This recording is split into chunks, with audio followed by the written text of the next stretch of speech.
The crowd was waving little American flags in the July heat.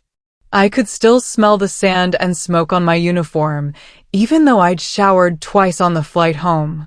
My husband, Trent, stood right beside me at the microphone in our backyard, smiling like he was the proudest spouse in the world. Everyone was clapping and cheering for me. Then he reached into his jacket pocket and pulled out a white envelope. He handed it to me and said loud enough for everyone to hear, "Paige Lawson, while you were serving your country overseas, I realized I can't do this anymore." The crowd went completely silent. I was frozen mid-salute, my hand still at my forehead, trying to process what he'd just said. Someone in the back yelled, "Wait, what?" But Trent kept going. Someone else shouted from the crowd, "Is this some kind of ceremony thing?" It wasn't. It definitely wasn't. Trent's voice was shaking, but he kept reading from a piece of paper he'd pulled out with the envelope. "We're getting divorced. The papers are in your hand." My knees locked in place. I felt like my legs were made of concrete. Reporters who'd come to cover my homecoming were now filming everything with their cameras pointed right at my face. I looked to my left and saw my 16-year-old daughter, Emma. Her face had turned bright red, and she was staring at the ground. I was standing there like a statue, made entirely of humiliation and shock, while my entire welcome home party watched my marriage end in real time. When I finally turned toward the parking lot, trying to get away from all the staring eyes, I saw her. Rachel Hendricks, our neighbor and supposed family friend, was standing by the fence holding Trent's hand. She wasn't even trying to hide. My breath caught in my throat so hard I thought I might choke. I looked over at my 14-year-old son, Marcus, and he turned his face away from me immediately. That's when it hit me like a punch to the stomach. They had all known. My own children had known about this for months while I was deployed, and nobody had warned me. Nobody had given me even a hint. I'd been writing them letters about how much I missed them, and they'd been keeping this secret the entire time. When the crowd finally left and the last car pulled out of our driveway, the house smelled like cheap champagne and lies. My uniform jacket was lying on the hardwood floor next to a stack of cardboard moving boxes I hadn't noticed before. There was a yellow sticky note on top of the boxes that read, "I moved most of my stuff out last week. Keys are on the counter." Last week. He'd been planning this for at least a week, maybe longer. I slept that night on the living room couch, still wearing my combat boots because I was too exhausted and too broken to even take them off. The leather cut into my ankles, but I barely felt it. Nothing physical could hurt worse than what I was already feeling. Both of my kids texted me the next morning. Not calls, just texts. Emma wrote, "Mom, I'm staying with Dad and Rachel for a while. We didn't want to ruin your return." Marcus sent almost the exact same message, like they'd planned it together. I stared at those texts for 20 minutes and couldn't even type a response. My hands were shaking too badly. I finally whispered out loud to my empty living room, "You already did ruin it." That afternoon, I saw myself on the news. The clip of Trent handing me divorce papers at my own welcome home party was playing on national television. The headline read, "Soldier's homecoming turns into public divorce." I turned off the TV and sat in complete silence for 3 hours, just staring at the wall. A colonel from headquarters called me 2 days later. His voice was formal and stiff. "Lieutenant Lawson, command needs you to come in for a debrief on your final mission overseas." I almost told him no. I almost said I was done with the military and everything it represented. But then he added, "You may be eligible for some kind of recognition for your actions. It's important that you attend." Recognition couldn't fix a broken marriage or bring my kids back. Recognition couldn't undo the humiliation of being divorced in front of 50 people and a news camera. But I had nothing else to do, so I said yes. I went anyway, mostly because sitting alone in that empty house was killing me. The briefing room at headquarters smelled like stale coffee that had been sitting in the pot too long and metal polish from all the medals on the walls. 3 officers sat across from me at a long table. They asked me detailed questions about the ambush at Al Rafah, the one that happened 2 months before I came home. I told them everything I could remember. How I'd carried 2 wounded men through active fire to get them to the evac point. How my shoulder had dislocated, but I'd kept going anyway. One officer, a woman with gray hair and kind eyes, said very quietly, "Lieutenant Lawson, you'll be hearing from Washington soon." I didn't understand what that meant yet. I just nodded and left, feeling emptier than when I'd arrived. 2 weeks later, I was sitting on my couch eating cereal for dinner when someone knocked on my door. I opened it to find a journalist with a camera crew behind her. She smiled big and said, "Lieutenant Lawson, how does it feel to be nominated for the Medal of Valor?" My stomach dropped straight to the floor. I hadn't heard anything official yet. She kept talking. "You're being recognized for exceptional bravery under fire. The story's already going national." She was right. Within hours, my phone was exploding with messages. Suddenly, the same world that had pitted me and felt sorry for me was saluting me again. News outlets that had run the divorce clip were now running stories about my heroism.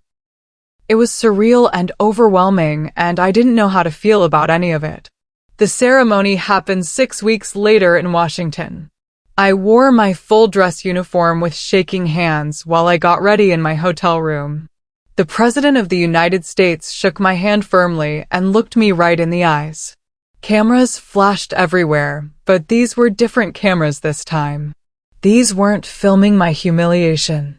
The President pinned the medal to my chest and said into the microphone, "Lieutenant Paige Lawson represents the courage of every soldier who came home to fight a different kind of battle."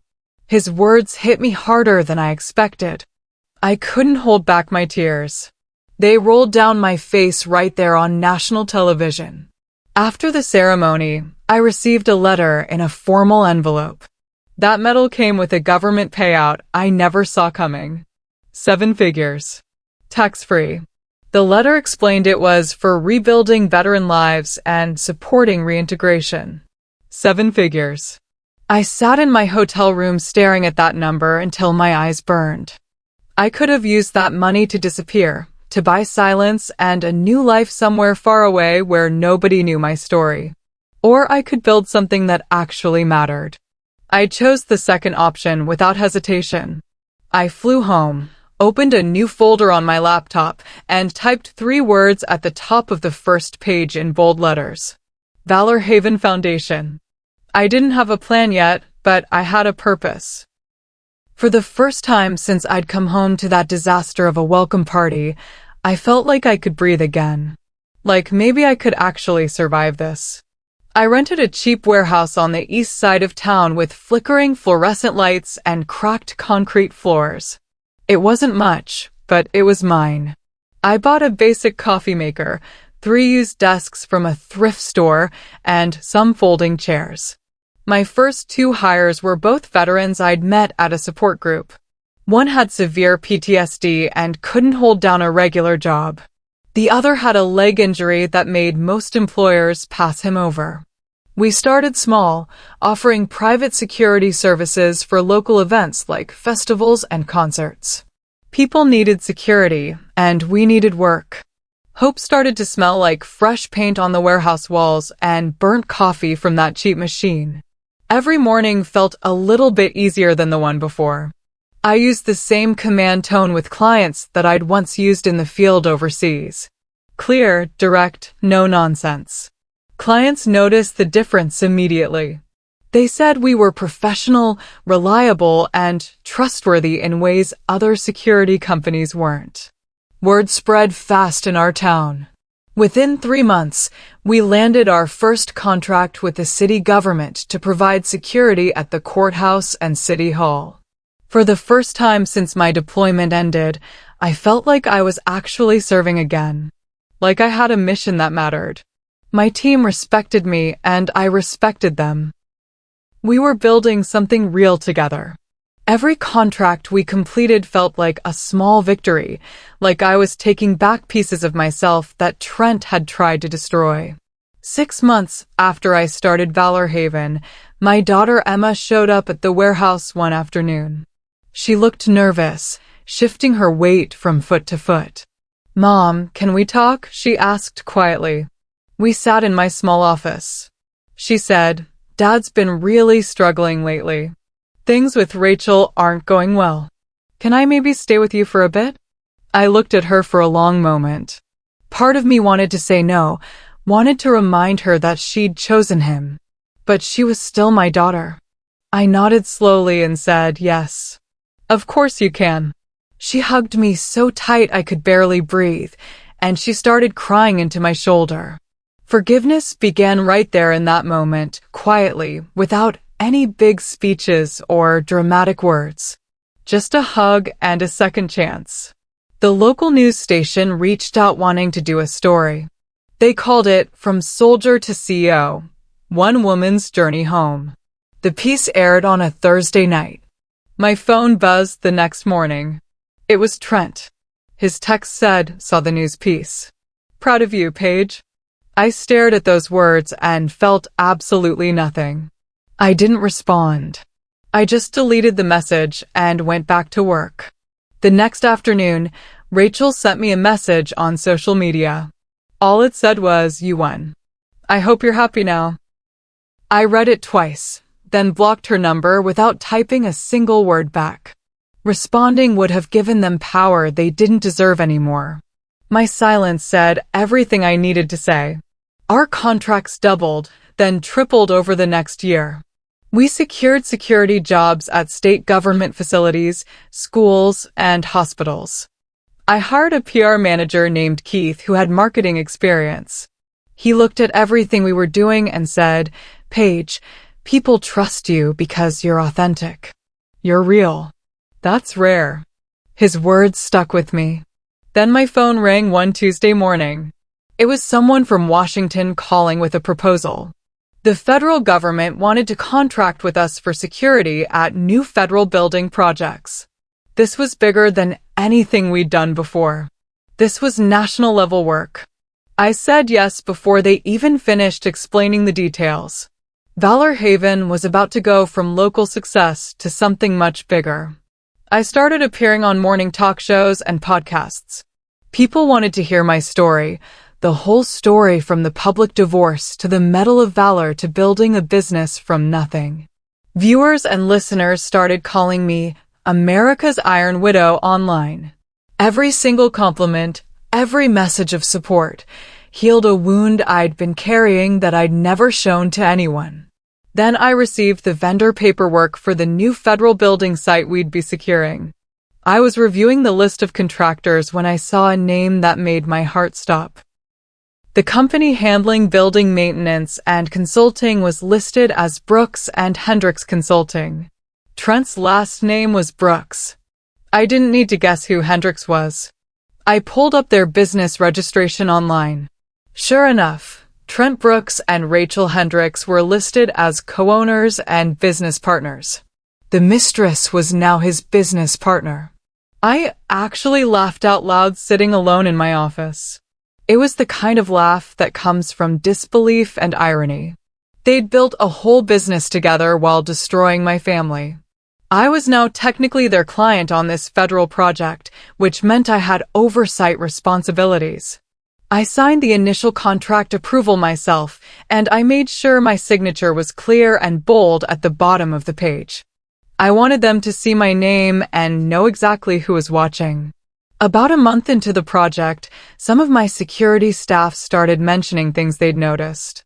One guy said the maintenance crew seemed to be charging for supplies that never showed up. Another noticed they were billing for 20 workers when only 12 were ever on site. I told my team to document everything they saw but to stay quiet about it. I wasn't trying to cause problems. But the soldier in me, the part that valued honor and integrity above everything else, couldn't ignore what looked like fraud. I quietly submitted a request to the Federal Compliance Office asking them to audit Brooks and Hendricks Consulting. I framed it as routine oversight, nothing personal. Just doing my job. The compliance officer called me 3 weeks later. Her voice was serious and measured. "Ma'am, we've reviewed the records you flagged. The receipts don't match the inventory logs. There's fake overtime being claimed. Multiple fees are being double charged to the government." She paused, then added, "This could end very badly for them if it goes further." I sat back in my chair and said softly, "Then maybe they should have thought twice before committing fraud." She said she'd be moving forward with a formal investigation. I hung up and stared out my office window. I hadn't wanted revenge. I'd just wanted honesty. But sometimes honesty has consequences, and those consequences were about to land on Trent and Rachel like a bomb. My son Marcus came to my office one afternoon looking pale and scared. He was 17 now, taller than me, but in that moment he looked like a little boy again. "Mom, Dad's in some kind of serious trouble at work," he said, his voice cracking. "He might lose everything. The business, the house, everything." I looked him directly in the eyes and said very calmly, "Then maybe he'll finally understand what loss actually feels like." Marcus nodded slowly, and I could see understanding dawning in his expression. He was starting to see things differently now. He was starting to understand that actions have consequences, that choices matter, and that his father had made terrible choices that hurt people. He hugged me before he left, and it felt different from any hug before. The news broke on a Wednesday morning. The headline read, "Local consulting firm under federal investigation for fraud." Camera crews showed up outside my office building, but this time they wanted my comment as the federal contractor who had discovered the discrepancies. I walked past them without saying a single word. My lawyer had advised me to stay silent, and beyond that, I realized my silence was actually my victory. I didn't need to gloat or explain or justify anything. The truth was speaking for itself. Reporters called my phone for days. I ignored every single call. Rachel apparently disappeared, and rumor had it she'd fled overseas to avoid the investigation. Trent faced multiple hearings and depositions. Trent tried calling me 15 times in 2 days. I didn't answer any of the calls. Finally, he left a voicemail. His voice sounded broken and desperate in a way I'd never heard before. "Paige, please. I need help. I know I don't deserve it, but I'm begging you. Please." I listened to that voicemail 3 times. The first time, I felt a small flash of satisfaction. The second time, I felt something close to pity. The third time, I felt nothing at all. I didn't delete the message, though. I archived it in a special folder on my phone. Not because I wanted to hurt him more, but because I needed proof for myself that this chapter was truly closed. That voicemail was evidence of my closure and his consequences. The courtroom was smaller than I expected, with old wood paneling and uncomfortable benches. I sat in the back row wearing a simple black suit. Trent looked so much smaller than I remembered him being. His shoulders were slumped forward, and he'd lost weight. The judge read out the counts against him and Rachel in a monotone voice. Fraud. Misappropriation of federal funds. False billing. The prosecutor stood up and said clearly much of the evidence in this case was uncovered through routine oversight conducted by Valor Haven Foundation. When he said my company's name, Trent's eyes found mine across the courtroom. We locked eyes for just a moment. I lifted my hand and gave him a single, crisp salute. It wasn't out of respect. It was out of pity for who he'd become. At the National Veterans Gala 6 months later, I wore my Medal of Valor again pinned to my dress uniform.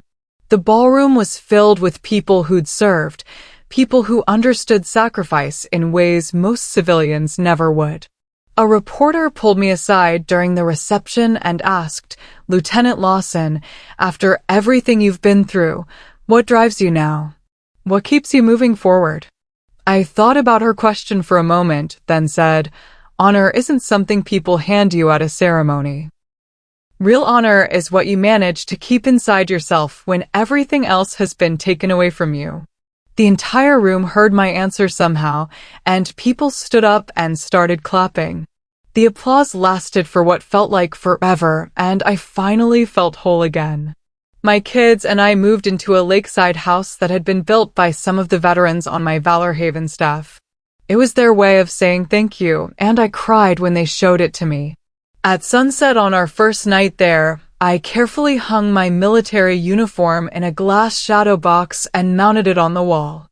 The TV in the living room was playing the evening news, and they were covering a story about new federal contracts that had just been awarded to Valor Haven Foundation.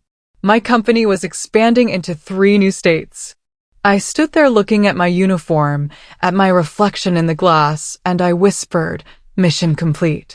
Outside, the sun was setting over the lake, painting everything gold and orange. And somewhere in that beautiful moment, freedom finally sounded exactly like peace.